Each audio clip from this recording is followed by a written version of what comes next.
അടുത്തതെന്ത്, അടുത്തതെന്ത്?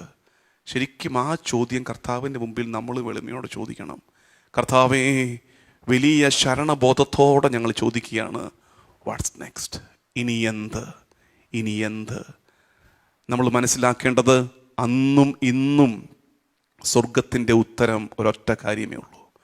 അന്നും ഇന്നും സ്വർഗത്തിൻ്റെ ഉത്തരം, അതായത് അസാധ്യമെന്ന് കരുതുന്നവയുടെ മുനമ്പിൽ നമ്മൾ നിൽക്കുമ്പോൾ, അസാധ്യമെന്ന് കരുതുന്നവയുടെ മുനമ്പിൽ നമ്മൾ നിൽക്കുമ്പോൾ സ്വർഗം പറഞ്ഞു തരുന്ന ഉത്തരം, പരിശുദ്ധാത്മാവ് നിന്റെ മേൽ വരും, അത്യുന്നതന്റെ ശക്തി നിന്റെ മേൽ ആവസിക്കും.